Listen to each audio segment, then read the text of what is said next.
네, 마켓 인사이드 시간입니다. 시장의 주요 쟁점이 되고 있는 사항에 대해서 자세한 도움 말씀 들어보는 시간인데요. 오늘은 토러스 투자증권의 김종수 이코노미스트와 함께하겠습니다. 안녕하세요. 네, 안녕하세요. 네, 아무래도 가장 뜨거운 감자인 FOMC 회의 이야기로 우리가 문을 열어야 할 텐데 일단 FOMC 회의가 열리고 있습니다. 내일 새벽이면은 그 결과를 우리가 확인을 해볼 수 있을 텐데 연내에 시행이 되던 혹은 연초에 내년에 시행이 되던 어느 정도 이번 FOMC 회의를 통해서 불확실성이 해소가 될까요? 어떻게 전망을 하세요? 예, 그동안 시장에서 상당히 오랜 전부터 지금 알려진 재료고요. 예. 사실 이미 이게 시장에 어느 정도 좀 반영됐다는 측면에서는 좀 이제 앞으로 좀 점진적으로 완화되지 않겠냐 이렇게 보입니다. 사실 이제 지금 시장에서는 이 테이퍼링 시기에 대한 논란이 여전히 있습니다. 그렇죠. 예. 근데 이제 봤을 때 12월에 하든 1월에 하든 사실 그 시기가 문제가 된다기보다는요. 이제는 정책의 어떤 그 불확실성이 이제 시행을 함으로써 완화된다는 점에서 좀 우리가 이제 시장에서 보지 못했던 다른 면들을 좀 봐야 되는 게 아닌가 생각을 합니다. 이제 그런 점에서는 시장이 한편으로는 좀 그 시기에 대한 불확실성으로 좀 두려움을 줬던 부분들이 해소된다는 점에서 일단은 좀 긍정적으로 받아볼 수 있는 그런 부분 아닌가 생각이 듭니다. 네, 불확실성 해소 측면에서 우리가 긍정적으로 볼 수 있겠다라고 말씀해 주셨는데 물론 발표가 하루 앞으로 다가왔지만 그래도 언제쯤 이 테이퍼링이 시행되는지 궁금하잖아요. 어떻게 예상을 하세요? 예, 지금 최근에 컨센서스를 보면은 시기가 좀 빨라지고 있습니다. 네. 그래서 불과 한 2, 3일 전에 조사한 걸 보면은 지금 12월 가능성이 상당히 좀 높게 나오고 있습니다. 그런데 이제 대체적으로 지금 12월 달 가능성은 저는 좀 낮게 보고 있는데 일단은 최근에 11월 비농 고용 지표가 최근 경제 지표가 좋아졌다고 해서 그걸 토대로 미국 경제가 좋아졌다고 받아들이는 약간 좀 빠르다. 좀 더 많은 경제 지표와 어떤 정보들을 수집해야 되는 시간이 좀 필요하다는 점에서 약간 12월은 좀 어렵지 않을까 생각을 하고 있고요. 또한 지금 연준 정책 의원들도 이 양적 완화 정책에 대한 어떤 사실 문구 변화가 없었습니다. 보통 아시겠지만 연준은 시장과 소통하는 방법으로 성명서라든가 여러 가지 어떤 어떤 방법을 통해서 사전에 예고를 하고 그걸 시장이 이제 받아들이는 그런 과정을 겪어왔는데 이전에 회의 이전 10월 회의에서 양적 완화 정책에 대한 어떤 문구 변화 없이 지금 변화가 없이 왔거든요. 그런 상황에서 갑자기 양적 완화를 단행한다는 것은 약간 시장에 이 매파적인 상황에 상당히 강해졌다는 잘못된 시그널을 줄 수가 있습니다. 그런 점에서는 12월은 좀 어렵다 보고요. 역시 1월로 봐야 되지 않을까 생각을 합니다. 네, 그렇군요. 일단 지금 성명서에 그간에 큰 변화가 없었기 때문에 갑작스러운 변화가 나오기는 힘들 것이다. 거기에다가 경제지표 일단 개선은 되고 있지만 테이퍼링이 시행될 정도까지는 아니다. 이에 따라서 1월 정도를 예상을 해주신 건데 그렇다면은 일단 12월에 시행이 되지 않더라도 변동성은 계속해서 축소가 될 것이다라는 말씀이신 건가요? 네, 그렇습니다. 일단은 먼저 1월 가능성이 높은 걸 말씀드릴 필요가 있는데요. 일단은 지금 1월 정도 되면 사실 그동안 이제 미국 경제가 좋아진 거에 대한 컨센서스가 형성이 될 거고요. 그럼 미국 경제에 대한 연준 위원들도 긍정적인 인식을 좀 가져가지 않겠냐 그런 맥이 있고요. 두 번째로 내년에는 연준 위원들이 바뀝니다. 근데 지금 시장에 알려진 바라는 현재 연준 위원들의 매파적인 성향은 한 명밖에 없습니다. 네. 근데 내년에 이제 교체되는 연준위원들 매파 성향이 상당히 3명 이상으로 늘어날 것으로 지금 보고 있거든요. 이제 그런 점에서 1월 가능성이 높고요. 그다음에 이제 말씀하신 대로 1월에 어떤 테이퍼링이 들어가게 됐을 때는 이 시장이 아까 말씀한 대로 그동안 우려했던 어떤 불확실한 부분이 좀 제거된다는 점에서 시장은 좀 긍정적으로 받아들이지 않겠냐.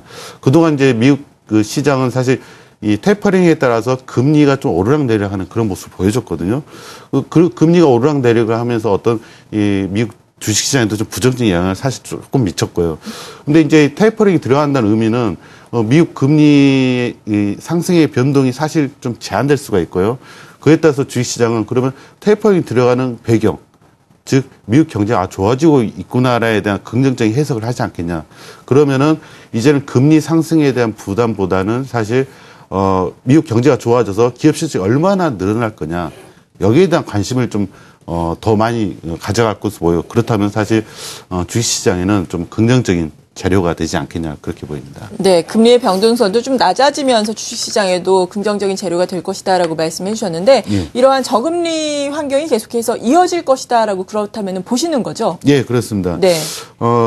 이제 그 테이퍼링이 들어가면 이제 테이퍼링 언제 끝날 것인가, 그다음에 기준금리 인상이 언제 될 건가 이렇게 볼 수 있지만 예. 사실 지금 시장에서는 기준금리 인상 시점이 2015년 10월입니다.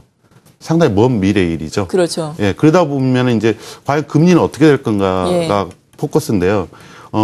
현재 지금 연준 의원들의 성향을 놓고 봤을 때는 테이퍼링을 종료한 이후에도 경기 회복을 위해서는 상당 기간 저금리를 가져갈 거다라는 뉘앙스가 여전히 깔려 있습니다. 또 하나 그 연준 입장에서 봤을 때는 지금 그 에반스 룰이라 하죠. 포워드 가이던스가 지금 실업률 6.5% 현재는 맞춰져 있는데 그렇죠. 여기에 대한 하향 조정에 대한 의견이 또 있습니다. 네. 그러니까 이런 기조를 봤을 때는 테이퍼링이 들어갔을 때는 사실 앞으로도 저금리가 계속되기 때문에 미국 그 금리 부분은 상당히 좀 안정을 가져갈 가능성이 높습니다. 그래서 그런 관점에서 본다면은 미국 금리가 올해 나타났던 그런 빠른 급등이라든가 변동성이 완화되기 때문에 주식시장에는 상당한 좀 긍정적인 재료가 아닌가 그렇게 보입니다. 네, 말씀하신 것처럼 이 출구 전략의 기준이 되는 실업률의 기준이 좀 낮아질 수 있을 것이다. 이 얘기는 네. 계속해서 좀 나오고 있는 상황인데 네. 개인적으로는 어떻게 전망을 하세요? 예, 역시 그 미국 입장에서는 그 계속해서 좀 경기 부양적인 스탠스를 가져갈 필요가 있습니다. 물론 이제 그동안 이제 그 경기가 꾸준히 회복되고 있고 최근 경제 지표가 좋아진 건 맞습니다. 그렇지만은 현재 실업률 절대적인 레벨이라든가 예. 그다음에 전반적으로 이 가계라든가 이 경제 주체 어떤 그 경제 심리 지표들을 보면은 과거에 미국 경제가 정상적이었던 수준보다는 여전히 좀 상당히 낮은 수준입니다. 그런 점에서 본다면은 계속해서 미국의 어떤 그런 경기 부양적인 스트레스는 좀 필요하지 않을까 생각을 하고요. 이제 그런 입장에서는 포워드 가이던스의 어떤 변경에 대한 부분이 사실 좀 이루어질 가능성이 높은 게 아닌가 좀 네. 그런 생각이 듭니다. 이루어진다면 얼마나 이루어질까요? 한 6% 예. 정도로 될까요? 글쎄요.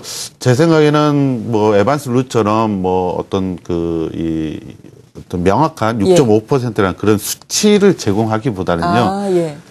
그 수치보다는 그러니까 구체적인 명확한 수치보다는 어떤 그 정책 기조의 스탠스를 변화할 수 있는 어떤 그런 제반 여건을 더 강조하지 않겠냐. 그러니까 어떻게 보면 사실 그 에반스 룰에서 그 제시했던 명확한 룰의 실업률 수치는 사실 좀 실종될 수 있는 예. 좀 그런 포워드 가이던스 좀 바뀌지 않을까 좀 그런 생각이 듭니다. 네. 그리고 이런 가운데 우리가 또 주목을 해야 할 것이 환율인데요. 지금은 예. 또 국가별로 좀 환율 양상이 다르게 나타나고 있지 않습니까? 예. 테이퍼링이 시행된 이후에도 이러한 기조적인 흐름은 계속해서 이어질까요? 어떻게 보세요?